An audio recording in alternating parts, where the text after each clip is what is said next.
broadcasting live. Rhetoric broadcasting live this June 12th, 2018. Did anybody catch Dennis Rodman talking on CNN today? No, nobody caught that, did they? Yeah, I think it was yesterday, actually, when he started crying and said he had death threats, and he tried to tell Obama when him and Kim-jong-un was talking about, and Obama just brushed him off with this dumbass president we have now. Listen to Dennis Rodman. Does anybody find that disturbing or something weird about that? For one, Dennis Rodman looks like shit. He has all these piercings in his face. He talks like he has a third grade education, and he's ugly as hell. He's a freaking clown. For two, Donald Trump looks like shit. For three, Kim-jong-un looks like shit. How is these three people even talking about anything and we're listening is amazing. It's utterly amazing to me. What the hell is Dennis Rodman even doing over there? He was first invited over there to help Kim Jong-un with his shitty basketball program. That's where his post start. And Dennis Rodman was the only professional player that would help him out. Seriously. Nobody else wanted to deal with the little fat bastard. Speaking of little fat bastard, Kim Jong-un carries around a personal porta potty so nobody will take his poop and sift through it to see how sick he is. I mean, you don't have to. I got news for you, Kim Jong-un. You don't have to sift through your poop to see how sick you are. You can just look at you. Your own look at you status to see you're so unhealthy. You have no neck. You have fat around everywhere. You're on look at me status. Look at me. Yeah. Everybody can look at you and tell that you're not well.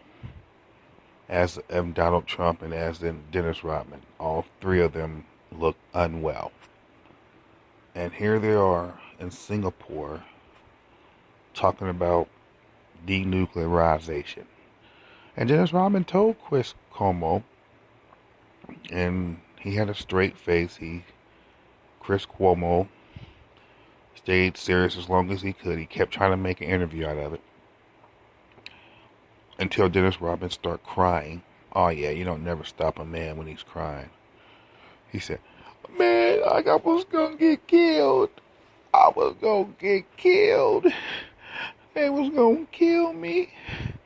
And if I didn't stop doing what I was doing, they was gonna just get rid of me. I'm like, what? What in the world are you talking about, Dennis Rodman? I couldn't go home for 30 days because they didn't want me to be Kim Jong-un's friend. Nobody wanted you to be a dictator friend who has horrible human rights violations against his own people, who makes the term forced labor camps sound like a vacation, but it's really a resort of hell. It's forced labor camps. That means they force you to do labor. Yeah, they force you. See, when you look at uh, those people on the side of the streets in America picking up the trash, they don't force them to do that. That's some part of some program. And if you pick up some trash, you get paid. You get more snacks. You it goes towards your parole. It goes toward the points to help you get out of prison earlier because you're doing good stuff. But they don't force you to do any labor. No, if you don't want to do anything, you don't do it. No, they did not force you. But they make your life a living hell if you don't cooperate, of course. But back to this summit. I mean, it started in the G7 with Donald Trump, of course.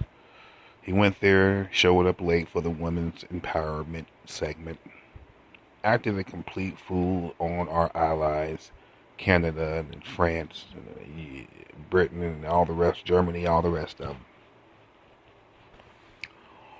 He's sitting there with his arms folded, looking like a big-ass kid. Everybody else looking like, are you insane? He's like, yep, I'm just going to disrupt things, get old and die, and leave a mess for everyone to fix. Duh, everybody knows what's going to happen.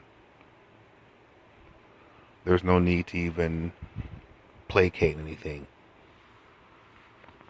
That's what's going to happen. He's going to mess everything up, and then, I mean, if you notice, Dennis Rodman said Dennis Rodman said Barack Obama didn't even give him a time of day. I wouldn't either. Look at you. I'm not listening to you on no damn North Korea. You are a basketball player.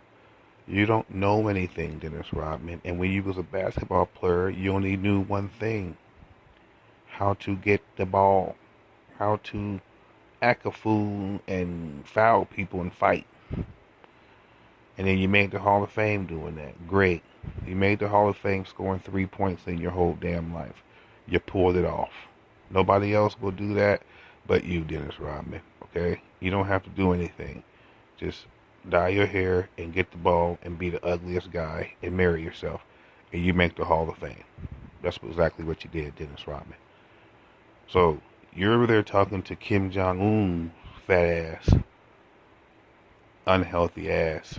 And he's over there telling you about he wants peace and if America moved their ships back and then he'd talk to us, but we have to do something first. I'm like, Dennis Rodman, who are you?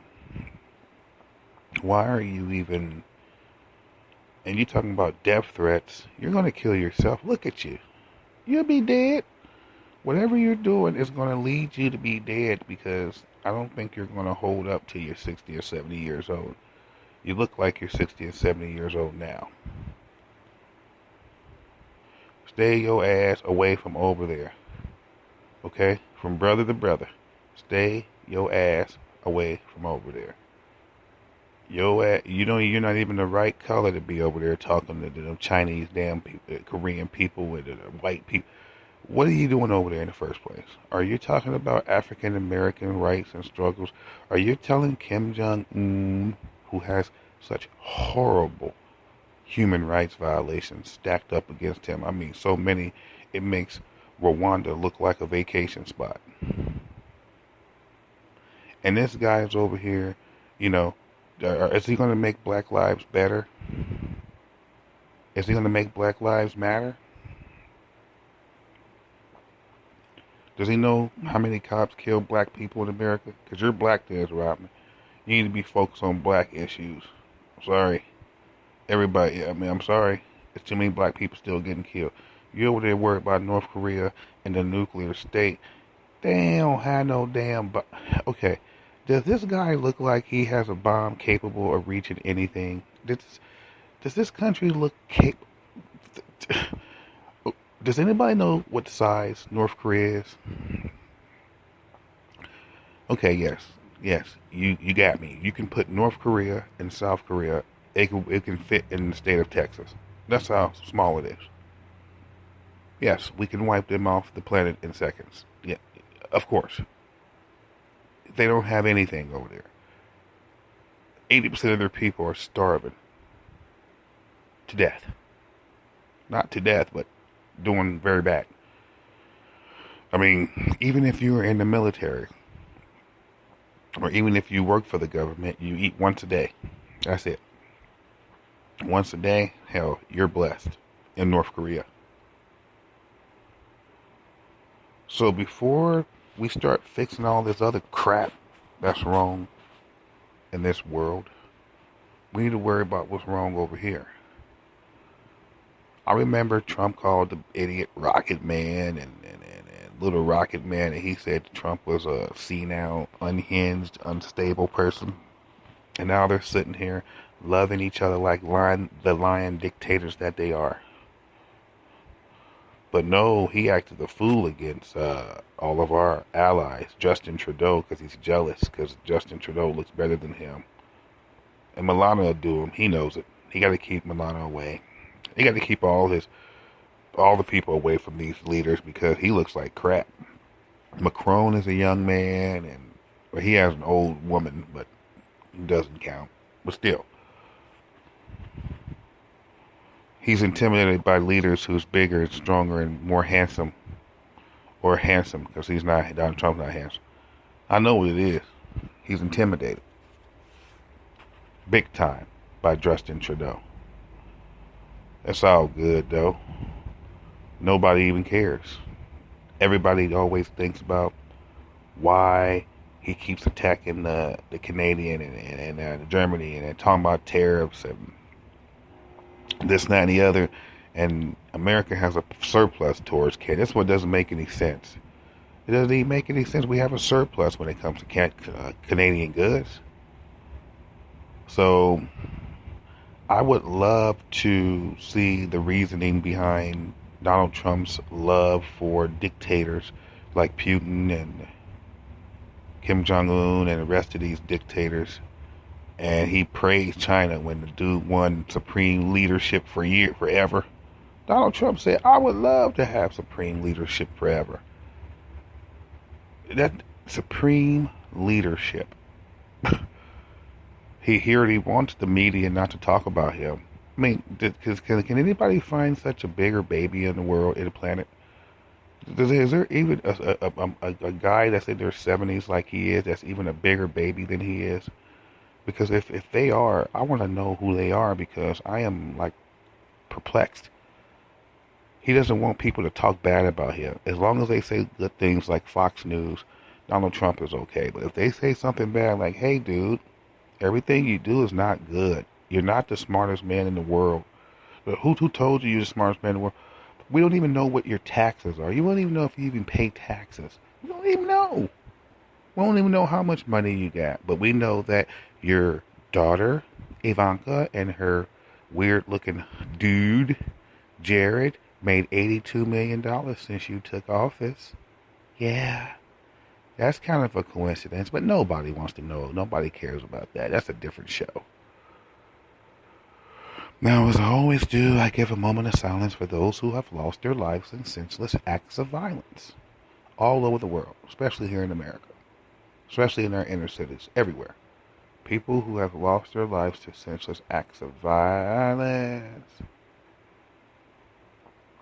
School shootings don't matter, just anything senseless. Now, the moment of silence.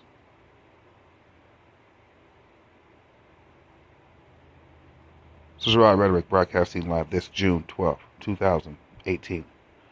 Thanks for listening to me. I know it's hard sometimes. But we get through it. And as I always say to my loyal listeners, it's going to get better for us. Don't worry about it. Everything takes a little time.